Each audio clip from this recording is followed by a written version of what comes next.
नमस्कार दोस्तों, मैं सुप्रिया स्वागत करती हूँ आपका डिकोड एग्जाम के डेली करंट अफेयर की क्लास में।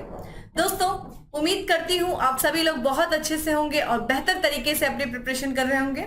और इसी के साथ मैं आज आप लोग के सामने लेके आई हूँ 21 मार्च, ठीक है, यानी कि 21 मार्च से रिलेटेड करंट अफेयर को। तो चलिए जल्दी से आप सभी लोग सेशन से जुड़ जाइए, सेशन को शेयर करें आप सभी लोग। और जैसा कि मैं उम्मीद कर रही हूँ आप सब लोगों ने अपनी शॉर्ट नोट्स भी बनाई होगी, संडे का दिन भी था, आप लोगों ने रिवीजन भी किया होगा। और साथ ही साथ आप लोग मुझे बताइए कि कितने लोग जो है वो टेस्ट पेपर को सॉल्व कर रहे हैं। तो आप लोग मुझे कमेंट बॉक्स में बताइए जो जो लोग टेस्ट पेपर को प्रॉपर तरीके से सॉल्व कर रहे हैं, जिनके डाउट जो है वो आ रहे हैं, वो किस तरीके से क्लियर कर रहे हैं, अपने थोड़ा सा एक्सपीरियंसेस जो है वो मेरे साथ शेयर करें, ठीक है। चलिए हम अपनी क्लास पे आते हैं और उसके पहले कहना चाहेंगे जल्दी से चैनल को सब्सक्राइब कर लीजिए और बेल आइकन को प्रेस कर लीजिए। इससे आपको चैनल से रिलेटेड हर क्लास की वीडियो का प्रॉपर नोटिफिकेशन मिलेगा और आपकी कोई भी क्लास मिस नहीं होगी। चलिए देर नहीं करते हैं और अपनी क्लास स्टार्ट करते हैं दोस्तों। और आज की क्लास में हमारा सबसे पहला प्रश्न है कि जब मैं क्वेश्चंस को रीड कर रही हूं और अगर जिन्हें आंसर पता हो वो वीडियो को पॉज करके कमेंट बॉक्स में साथ में आंसर करते रहिए। और हमारा सबसे पहला प्रश्न है कि बहुपक्षीय सैन्याभ्यास सी ड्रैगन 2023 का आयोजन कहाँ किया गया। ये ध्यान रखिएगा, कई पक्ष सैन्याभ्यास में शामिल है। नाम क्या है? Sea dragon. और इसका आयोजन कहाँ किया गया? आपके सामने ऑप्शंस दिख रहे हैं, अमेरिका, भारत, जापान या फिर चीन। तो दोस्तों इसका जो करेक्ट आंसर है वो है ए है, अमेरिका में इसका आयोजन किया गया है। इवन अमेरिका के नेतृत्व में ही सी ड्रैगन का आयोजन किया जाता है हर साल। तो ये बहुपक्षीय सैन्याभ्यास है, यानी कि कई पक्ष इसमें भाग लिए हैं, सी ड्रैगन। और इसका ये जो आयोजन किया गया है ये अमेरिका का गुआम है एक क्षेत्र, वहां पे इसका आयोजन किया गया। ध्यान रखिएगा, ये कंफ्यूज कर सकता है, ड्रैगन वर्ड आएगा तो जनरली हमारे माइंड में चीन आएगा, लेकिन ये सी ड्रैगन है तो ध्यान रखिएगा। यानी कि एक तरीके से जो समुद्री क्षेत्र है हिंद और प्रशांत क्षेत्र का, उसमें निगरानी रखने के लिए उस क्षेत्र में जितने भी जो देश हैं जो इस अभ्यास में भाग लेते हैं उनके बीच में आपसी सामंजस्य बैठाने के लिए, जो कि आगे चल करके उस क्षेत्र का एक तरीके से क्या कर सके, उस क्षेत्र पर निगरानी रख सके, इसीलिए इसका आयोजन किया जाता है। इस अभ्यास की बात करें सी ड्रैगन का, तो इसका संचालन जो है अमेरिका के द्वारा किया जाता है। और ये इस बार देखा जाए ये तीसरा अभ्यास था, यानी कि तीसरा संस्करण था। इस अभ्यास में देखा जाए तो लंबी दूरी वाले, ठीक है, MRASW विमानों के लिए बहुपक्षीय एंटी सबमरीन वॉरफेयर अभ्यास आयोजित किया जाता है, ठीक है। इस अभ्यास की बात करें दोस्तों तो ये 15 मार्च से शुरू हो चुका है और ये 30 मार्च तक आयोजित किया जाएगा। क्योंकि हमने बताया ये बहुत सारे देश जो है इसमें भाग ले रहे हैं, तो इसमें देखा जाए जितने भी जो है इस अभ्यास के दौरान देखा जाए युद्धाभ्यास में जो हिस्सा लेने वाले देश हैं वो पनडुब्बी रोधी संयुक्त कार्यवाही का अभ्यास करेंगे, ठीक है। इसमें भारतीय नौसेना ने भी भाग लिया है दोस्तों। और भारतीय नौसेना का लंबी दूरी का समुद्र टोही विमान जो है उसमें भाग ले रहा है।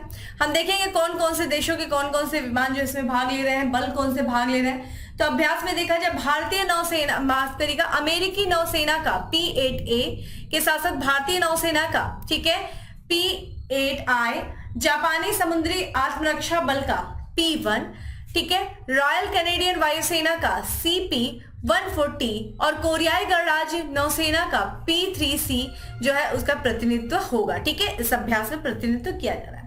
बात करें सी ड्रैगन अभ्यास की दोस्तों, तो ये जो अभ्यास है ये हर साल किया जाता है, एक वार्षिक अभ्यास है और ये अमेरिका के नेतृत्व में किया जाता है। बहुराष्ट्रीय अभ्यास है, यानी कि कई सारे राष्ट्र जो इसमें भाग लेते हैं। जैसा कि अभी हम लोगों ने देखा जापान की सेना ने, भारत की सेना ने या कैनेडियन कोरियाई गणराज्य की सेना ने इसमें भाग लिया। तो ये बहुपक्षीय अभ्यास है। अभ्यास बेसिकली देखा जाए तो ये भारत प्रशांत क्षेत्र में पारंपरिक और गैर पारंपरिक समुद्री सुरक्षा चुनौतियों के जवाब में एक साथ संचालित करने के लिए पनडुब्बी रोधी युद्ध रणनीति पर अभ्यास और चर्चा करने के लिए डिजाइन किया जाता है। तो जितने भी जो भारत प्रशांत यानी कि हिंद प्रशांत के क्षेत्र में जितने भी पारंपरिक जो चुनौतियां, गैर पारंपरिक जो समुद्री सुरक्षा चुनौतियां हैं, उनसे निपटने के लिए इस अभ्यास का आयोजन किया जाता है। और इस अभ्यास के माध्यम से जो भी देश हैं, जिन भी देशों की नौसेना भाग लेती है, जो वायुसेना भाग लेती हैं, इस अभ्यास के माध्यम से उनके बीच में एक सहयोग जो है मजबूत होता है। और इतना ही नहीं, आपसी समझ भी क्या होती है वो विकसित होती है इस अभ्यास के माध्यम से, ठीक है। तो हम लोगों ने क्या देखा भाई, एक सी ड्रैगन अभ्यास है जिसका नेतृत्व इस अभ्यास का नेतृत्व अमेरिका के द्वारा किया जाता है। इस बार गुआन प्रांत में हुआ है और ये ध्यान रखिएगा तीसरा संस्करण था। ठीक है, चलिए अब आप मुझे बताइए कि भारत और अमेरिका के बीच में कौन कौन से अभ्यास किए जाते हैं, उनका नाम आप मुझे कमेंट बॉक्स में बताइए। ठीक है, इसी के साथ कुछ और भी तथ्य हम देख लेते हैं जो कि हमारे एग्जाम के लिए इंपॉर्टेंट है। ध्यान रखिएगा जब भी मैं नोट्स आपके सामने लेके आती हूँ तो यानी कि कुछ और भी इंपॉर्टेंट फैक्ट्स होते हैं और ये बहुत ही इंपॉर्टेंट होते हैं। अगला जो हमारे इसमें फैक्ट्स की बात करें तो देखिए भारत की तीनों सेना है, ठीक है, जल थल और वायु सेना। तो ये जो तीनों भारतीय सेना है ने जो सबसे बड़ा एक द्विवार्षिक अभ्यास है जिसका हमारा नाम है एमफेक्स 2023। एमफेक्स 2023 कहाँ आयोजित किया है दोस्तों? तो ये आंध्र प्रदेश का क्षेत्र है काकीनाडा में आयोजित किया गया। ठीक है, वही बात करें भारत के पूर्वोत्तर भाग में अभ्यास प्रलय का आयोजन करने की घोषणा की गई है किसके द्वारा दोस्तों? तो इंडियन एयरफोर्स के द्वारा। तो इंडियन एयरफोर्स के द्वारा अभ्यास प्रलय का आयोजन किया जाएगा भारत के पूर्वोत्तर भाग में, यानी कि 7 सिस्टर जो स्टेट है उसमें इसका आयोजन किया जाएगा इंडियन एयरफोर्स के द्वारा। ठीक है, चलिए भाई अगले प्रश्न की तरफ बढ़ते हैं कि निम्नलिखित में से किस देश ने मैकमोहन रेखा को अंतरराष्ट्रीय सीमा के रूप में मान्यता दिया है? देखिए ये जो भारत का पूर्वोत्तर राज्य है अरुणाचल प्रदेश और चीन के बीच में एक मैकमोहन रेखा है जिसको चीन के द्वारा मान्यता नहीं दी जाती है। एक तरीके से ये बाउंड्री है भारत और चीन के बीच में स्थित, लेकिन इसको अभी तक चीन के द्वारा मान्यता नहीं दिया जाता है। चीन इसको नहीं मानता है क्योंकि जिस समय मैकमोहन रेखा को लेकर के जो शिमला समझौता हुआ था उस दौरान भारत और तिब्बत के बीच में हुआ था, तो चीन का ये मानना है भाई चीन तो उपस्थित नहीं था, तो ये रेखा अगर ये साइन जो हुआ, ये जो एग्रीमेंट हुआ वो चीन की अनुपस्थिति में हुआ, जिस कारण से उसको ये मान्यता नहीं देता है। और भारत का जो पूर्वोत्तर का राज्य है अरुणाचल प्रदेश उसको चीन का भाग मानता है। लेकिन अभी हाल ही में अमेरिका ने, ध्यान रखिएगा अमेरिका ने ये जो भारत यानी कि अरुणाचल प्रदेश और चीन के बीच में जो मैकमोहन रेखा है इसको इसने अंतरराष्ट्रीय सीमा के रूप में मान्यता दे दिया है। तो संयुक्त राष्ट्र अमेरिका में देखा जाए जो वहां की सेनेट है वहां पे जो है द्विदलीय प्रस्ताव पारित किया गया, उसमें मैकमोहन रेखा को अरुणाचल प्रदेश और चीन के बीच में अंतरराष्ट्रीय सीमा के रूप में मान्यता दिया गया। ठीक है, और इतना ही नहीं, इस बिल में ये जो प्रस्ताव है उसमें ये भी कहा गया कि ना सिर्फ ये मैकमोहन रेखा को मान्यता ही दिया गया बल्कि भारत का अरुणाचल प्रदेश को अभिन्न अंग माना गया है भारत का। ठीक है, इस प्रस्ताव में जैसा कि आपको पता है बीजिंग ने दावा जो किया था कि अरुणाचल प्रदेश चीन का भाग है, तो बीजिंग के इस दावे को भी खारिज कर दिया गया और पूर्वोत्तर राज्य जो है अरुणाचल प्रदेश उसको चीनी क्षेत्र के जो है न मान करके भारत का भाग माना है। इवन इतना ही नहीं, आलोचना भी किया गया है चीन का, क्योंकि चीन जो है लगातार जो है ये मैकमोहन रेखा को मान्यता देने के अलावा और क्या जो लगातार देखिए चीन जो है अक्सर कुछ न कुछ भारतीय क्षेत्र में हस्तक्षेप करने का प्रयास करता है, भारतीय सेनाओं को उकसाने वाली ऐसी गतिविधियां करता है।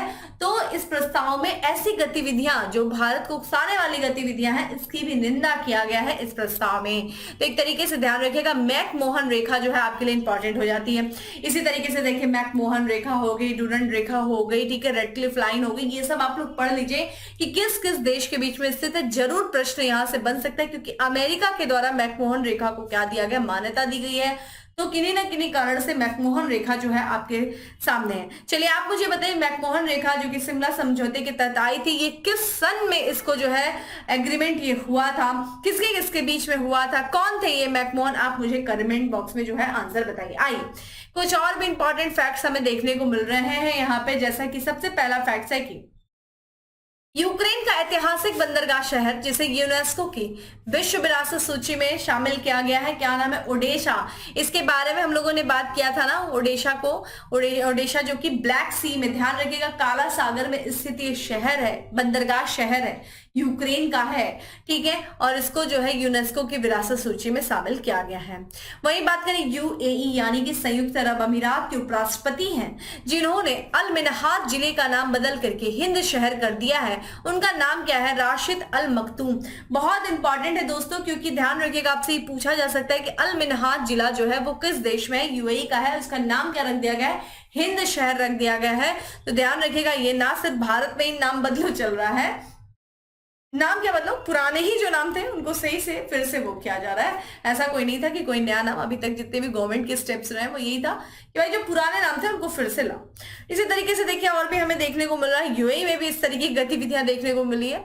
चलिए बात करते हैं हम अपने अगले प्रश्न की गियानी इन्फेंटिनो को किसके अध्यक्ष के रूप में फिर से चुना गया है? तो इन्फेंटिनो, गियानी इन्फेंटिनो, देखिए जब फीफा वर्ल्ड कप चल रहा था तो इनका नाम हमें चर्चा में मिला था, क्योंकि ये फीफा के ही क्या है, अध्यक्ष हैं, और पुनः जो है इन्हें दूसरे कार्यकाल के लिए चुना गया है फीफा का। तो आप देख लीजिए, इनकी आप स्क्रीन पे तस्वीर देख सकते हैं, गियानो इन्फेंटिनो, और इनको ध्यान रखिएगा, इनको सर्वसम्मति से फिर से एक बार जो वैश्विक फुटबॉल का संचालन करने वाला सर्वोच्च संस्था है जिसका नाम फीफा, उसका अध्यक्ष चुन लिया गया है। तो फीफा के अध्यक्ष दोस्तों पुनः कौन बन गए हैं? गियानी इन्फेंटिनो। स्टार क्वेश्चन है ये आपके लिए, काफी इंपॉर्टेंट है। इनका कार्यकाल देखिए अब कब तक रहेगा, 2023 से 2027 तक का कार्यकाल रहेगा, और मूल रूप से देखा जाए तो ये स्विट्जरलैंड के हैं, और इन्होंने सबसे पहला जो कार्यकाल संभाला था दोस्तों वो 2016 में संभाला था। ठीक है, तो ये पहली बार फीफा के अध्यक्ष 2016 में बने थे। पुनः इनको जो है सर्वसम्मति से क्या किया गया है, फीफा का पुनः अध्यक्ष बना दिया गया है। चलिए अब आप मुझे बताइए, देखिए अभी फीफा वर्ल्ड कप हुआ था, फीफा वर्ल्ड कप जो हुआ था अभी हाल फिलहाल में दिसंबर में 2022 में कहाँ हुआ था, और अगला फीफा वर्ल्ड कप कहाँ होगा, आप मुझे कमेंट बॉक्स में आंसर करिए। ठीक है, आइए अब बात कर लेते हैं कुछ और भी यहाँ पे इंपॉर्टेंट चीज है जो कि हमारे नियुक्ति से ही रिलेटेड है। जैसे कि अमेरिकी सीनेट कमेटी ने एरिक गारसेटी को भारत में अमेरिका के एम्बेसडर नियुक्त किया है। तो ध्यान रखिएगा, भारत में अमेरिका का एम्बेसडर कौन बना है दोस्तों, तो ये एरिक गारसेटी जो है वो अमेरिका के एम्बेसडर बने हैं, भारत में अमेरिका के एम्बेसडर बनाए गए हैं।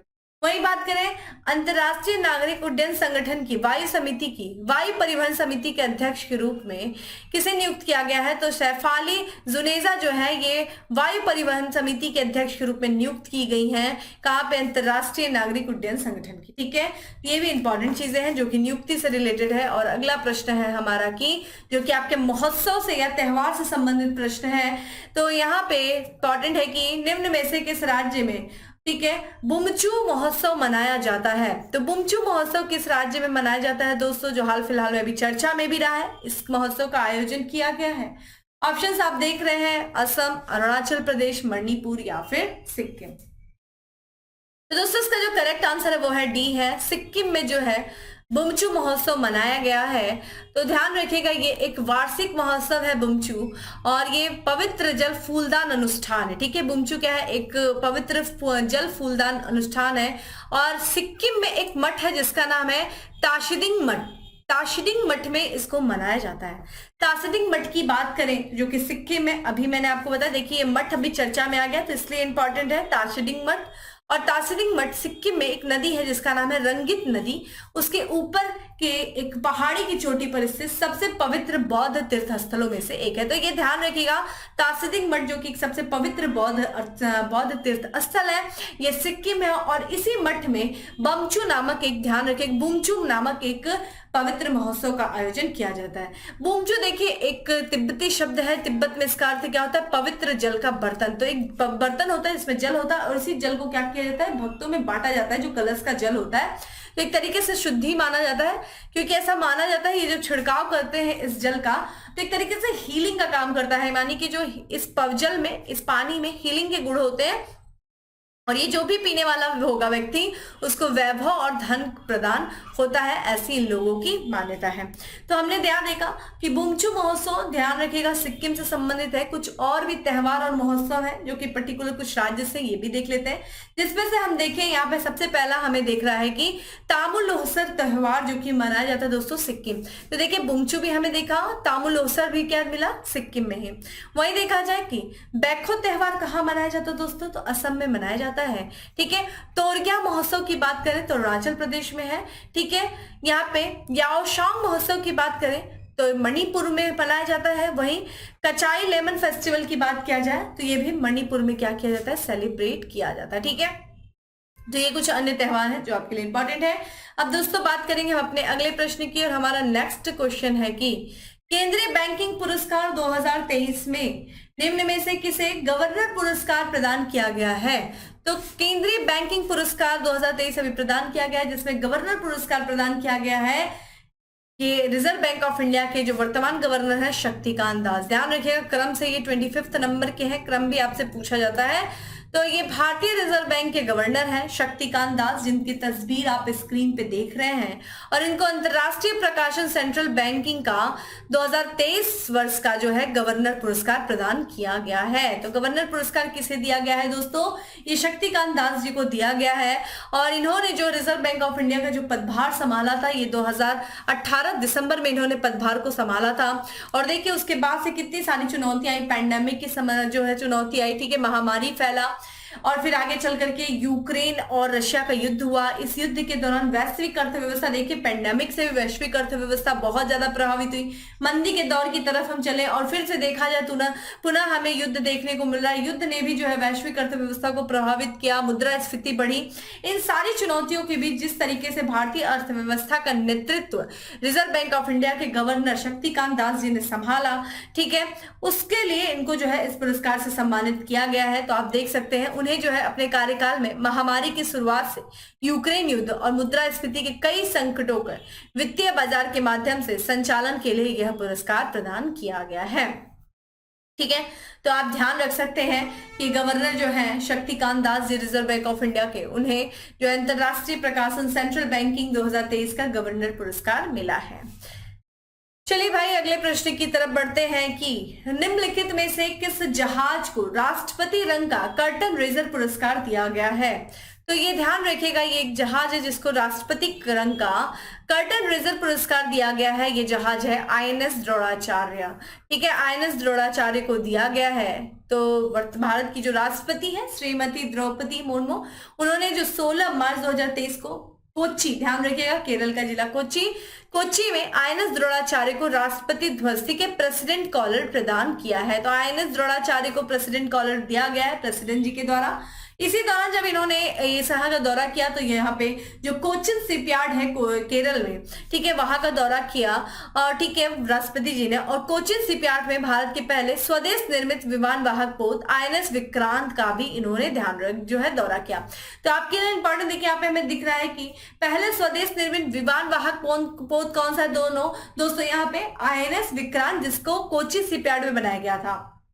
और इस दौरान जब इन्होंने दौरा किया राष्ट्रपति जी ने बहुत सी चीजें बातें किया, उन्होंने संबोधित किया लोगों को और उन्होंने बोला कि ये जो हम इस तरीके के जो विमान वाहक जो स्वदेशी रूप से विकसित कर रहे हैं, ये एक तरीके से क्या है, आत्मनिर्भर भारत का एक अनुपम उदाहरण है कि भारत भाई अब किसी पे इतना निर्भर नहीं है, हम आत्मनिर्भर हो रहे हैं, अपने डिफेंस के भी मामले में हम आत्मनिर्भर हो रहे हैं। हम अपने युद्ध वाहक पोत हो चाहे विमान वाहक पोत हो, हम हर एक चीज को खुद स्वतः जो है इंडिजिनियसली डेवलप कर रहे हैं, ठीक है।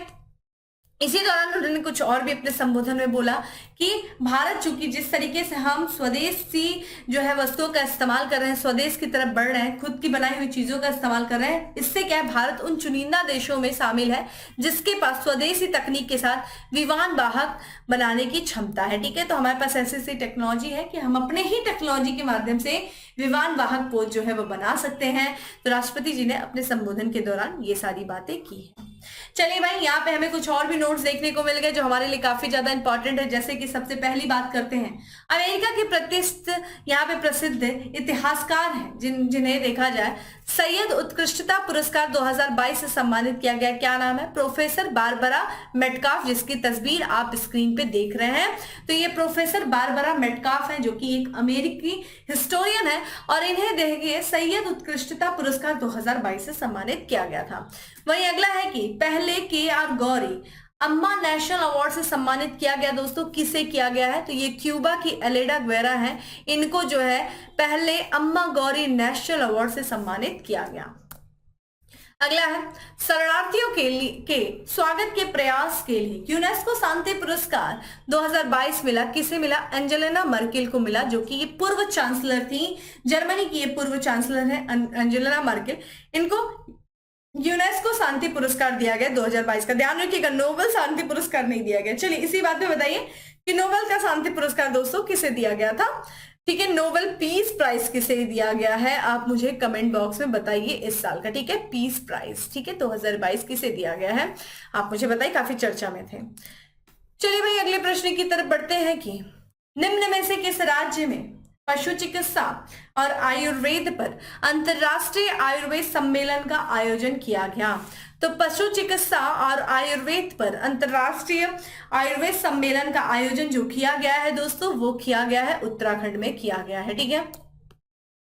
तो यहाँ पे उत्तराखंड में किया गया है पशु चिकित्सा और आयुर्वेद पर अंतर्राष्ट्रीय आयुर्वेद सम्मेलन का आयोजन किया गया और ये 17 मार्च से लेकर के 19 मार्च तक इन सम्मेलन का आयोजन किया गया। तो ये उत्तराखंड के हरिद्वार में एक आयुर्वेदिक विश्वविद्यालय के ऋषिकुल परिसर में जो है पशु चिकित्सा और आयुर्वेद विषय पर इस सम्मेलन का आयोजन किया गया था। ठीक है, यहाँ पे देखिए इस अवसर पर जो है एक संगोष्ठी का आयोजित किया गया और इस संगोष्ठी को जो कि किसके द्वारा संबोधित किया गया, तो केंद्रीय पशुपालन, डेयरी और मत्स्य पालन राज्य मंत्री हैं जिनका नाम है संजीव बालियान। ठीक है, इन्होंने अपने संबोधन के दौरान कहा कि प्राचीन काल से पशुओं के इलाज के लिए आयुर्वेद का इस्तेमाल किया जा रहा है। तो किस तरीके से पशुओं के इलाज के लिए जो आयुर्वेद की भूमिका रही है, उसी आयुर्वेद की भूमिका को जो है उजागर करने के लिए इस सम्मेलन का आयोजन किया गया। इसमें संगोष्ठी हुई जिसको संबोधित मंत्री जी के द्वारा किया गया। ठीक है, चलिए अगले प्रश्न की तरफ बढ़ते हैं कि निम्न में से किस शहर में एशिया का सबसे बड़ा अंतरराष्ट्रीय खाद्य और अतिथि मेले का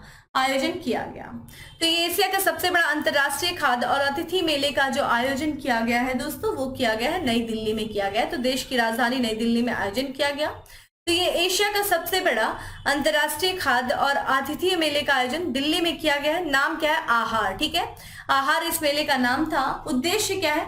क्षेत्रीय, इस मेले का उद्देश्य क्या है? क्षेत्रीय खाद्य प्रसंस्करण उद्योग, कृषि और प्रसंस्कृत खाद्य उत्पाद निर्यात विकास प्राधिकरण और अन्य संगठनों की मदद से एकत्रित किया गया था। ठीक है, और उद्देश्य देखिए आतिथ्य उद्योग की क्षमता को प्रदर्शित करना। ठीक है, आतिथ्य उद्योग की, और साथ ही साथ घरेलू और विदेशी उपभोक्ताओं को तकनीकी वस्तुओं और सेवाओं का प्रदर्शन करना। तो जितने भी हमारे जो उपभोक्ता हैं, जो कंज्यूमर्स हैं, उनको जो डोमेस्टिकली यहाँ पे जो है इंटरनेशनल, नेशनल लेवल पे जो कुछ भी जो तकनीकी है, जो वस्तुएं, जो सेवाएं हैं, जो सर्विसेज है, उनका प्रदर्शन करना इस मेले का उद्देश्य रहा है। ठीक है, यहाँ पे देखिए इंपॉर्टेंट ये भी है कि अभी देखिएगा ग्लोबल मिलेट्स कॉन्फ्रेंस हुआ है नई दिल्ली में 19 मार्च को और इसका उद्घाटन किया गया है प्रधानमंत्री नरेंद्र मोदी जी द्वारा। ठीक है, तो ग्लोबल मिलेट्स कॉन्फ्रेंस का आयोजन नई दिल्ली में किया गया था, उद्घाटन प्रधानमंत्री जी ने किया है। और इसमें देखा जाए 6 देशों के जो कृषि मंत्री हैं, इस सम्मेलन में 6 देशों कृषि मंत्री, अंतर्राष्ट्रीय वैज्ञानिक, पोषण विशेषज्ञ, स्वास्थ्य विशेषज्ञ, स्टार्टअप नेता, ठीक है, स्टार्टअप नेता और 100 से अधिक देशों के अन्य हितधारकों ने क्या किया है, इसमें भाग लिया। ठीक है, प्रधानमंत्री जी ने इस सम्मेलन में क्या किया है, इस कार्यक्रम के दौरान देखा जाए अंतर्राष्ट्रीय बाजरा वर्ष 2023 पर एक अनुकूलित डाक टिकट और मुद्रा सिक्का का भी अनावरण किया है इस सम्मेलन के दौरान। और जैसा कि आपको पता है, भारत के प्रस्ताव के बाद से यूनाइटेड नेशन जनरल असेंबली ने, यानी कि यूनाइटेड नेशन जनरल जो है यहाँ पे संयुक्त राष्ट्र महासभा ने 2023 को कौन सा दिवस घोषित किया, कौन सा वर्ष दोस्तों, तो अंतरराष्ट्रीय बाजरा वर्ष घोषित किया था। ठीक है, किसके प्रस्ताव पे? भारत के इस प्रस्ताव पे। तो 2023 कौन सा वर्ष हम मना रहे हैं? अंतरराष्ट्रीय बाजरा वर्ष। ठीक है, और अगर हम बाजरे की बात करें तो ध्यान रखिएगा, दुनिया में बाजरे का सबसे बड़ा उत्पादक देश कौन सा है दोस्तों? भारत है। लेकिन निर्यात के मामले में भारत जो है ये दूसरा सबसे बड़ा निर्यातक बन जाता है। ठीक है, इन अनाजों का, जो मोटे अनाज होते हैं, उनमें सबसे बड़ा उत्पादक देश भारत है। और इन अनाजों का, यानी कि जो बाजरे वगैरह की बात करें, निर्यात के मामले में भारत दूसरे स्थान पे आता है। तो यहाँ पे ध्यान रखिएगा, ग्लोबल मिलेट्स कॉन्फ्रेंस का उद्घाटन नई दिल्ली में प्रधानमंत्री जी के द्वारा किया गया और यहाँ पे अंतर्राष्ट्रीय खाद्य आतिथ्य मेले का भी आयोजन नई दिल्ली में किया गया और ये एशिया का सबसे बड़ा अंतर्राष्ट्रीय खाद्य आतिथ्य मेला है।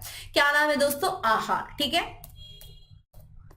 आइए बात करते हैं, ये हमारा डे से रिलेटेड क्वेश्चन है कि हाल ही में विश्व मौखिक स्वास्थ्य दिवस मनाया गया। दोस्तों कब मनाया गया? ऑप्शंस आप देख रहे हैं। तो यहाँ पे जो है यहाँ पे जो world oral health day celebrate किया गया, ये किया गया है 20 मार्च को किया गया। ठीक है, तो विश्व मौखिक स्वास्थ्य दिवस यानी कि वर्ल्ड ओरल हेल्थ डे। तो आपके जो ओरल यानी कि दांतों से रिलेटेड जो समस्याएं होती हैं, दांत के स्वास्थ्य संबंधित, जो हमारे मसूड़े, जो दांत, इनके स्वास्थ्य संबंधित एक दिवस मनाया जाता है जिसका नाम है विश्व मौखिक स्वास्थ्य दिवस। यह हर साल 20 मार्च को दोस्तों मनाया जाता है। ठीक है, उद्देश्य क्या है? यह दिवस जो मौखिक स्वास्थ्य और मौखिक स्वच्छता के माध्यम से के महत्व के बारे में वैश्विक जागरूकता को बढ़ाने के लिए मनाया जाता है। तो जो कि मौखिक स्वास्थ्य और साथ ही साथ मौखिक स्वच्छता के महत्व को, उद्देश्य क्या है? क्यों भाई, क्यों जागरूक करना लोगों को कि स्वच्छ मौखिक स्वास्थ्य को सुरक्षित करने के लिए लोगों को ज्ञान, उपकरण और आत्मविश्वास से सशक्त बनाना, ये इस दिवस का उद्देश्य है। ठीक है, थीम की बात किया जाए वर्ल्ड ओरल हेल्थ डे के लिए, तो क्या है दोस्तों, be proud of your mouth, ठीक है, be proud of your mouth 3 साल के लिए थीम थी।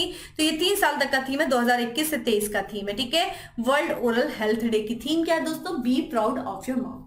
वही बात करें, देखिए कुछ और भी दिवस मनाए गए, जैसे कि 20 मार्च को हम मनाते हैं अंतरराष्ट्रीय खुशी दिवस, ठीक है। इंटरनेशनल डे ऑफ हैप्पीनेस यानी कि हैप्पी डे हम सेलिब्रेट करते हैं 20 मार्च को ही। तो 20 मार्च को वर्ल्ड ओरल हेल्थ डे।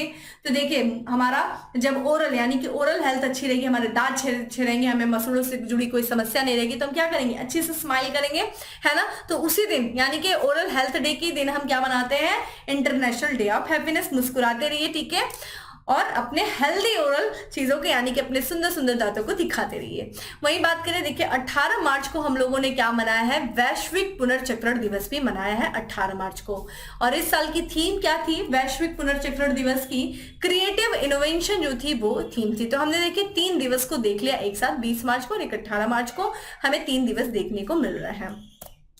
आइए और आज के लास्ट एमसीक्यू की तरफ बढ़ते हैं। और हमारा आज का लास्ट एमसीक्यू है कि निम्न में से किस शहर को संघाई सहयोग संगठन की पहली पर्यटन और सांस्कृतिक राजधानी घोषित किया गया है। तो एससीओ की यानी कि संघाई सहयोग संगठन की पहली पर्यटन और सांस्कृतिक राजधानी जो घोषित किया गया है वो किया गया काशी को किया गया, ठीक है, जो कि वाराणसी का नाम प्राचीन नाम काशी है। और महाजनपदों में भी हम लोग महाजनपद काल जब पढ़ते हैं 16th century BC 6th century BC, तो उसमें हमें काशी भी मिलता है। काशी दुनिया का सबसे पुराना शहर माना जाता है, ठीक है। तो काशी जो है ये आपके संघाई सहयोग संगठन की पहली पर्यटन और सांस्कृतिक राजधानी घोषित किया गया। और इसी के साथ साथ जैसे इसको मान्यता मिली है, इसी मान्यता के साथ इस शहर को वैश्विक पर्यटन मानचित्र में और अधिक महत्व प्रदान किया गया है, ठीक है। इस दौरान देखा जाए एक सम्मेलन, एक संगोष्ठी भी हुई थी, यानी उसमें देखा जाए जो पर्यटन, संस्कृत और पूर्वोत्तर क्षेत्र विकास मंत्री हैं श्री जी किशन रेड्डी, उन्होंने देखा जाए काशी जो उत्तर प्रदेश में आयोजित किया गया था संघाई सहयोग संगठन पर्यटन जो है प्रशासन के प्रमुखों की बैठक की अध्यक्षता भी किया था।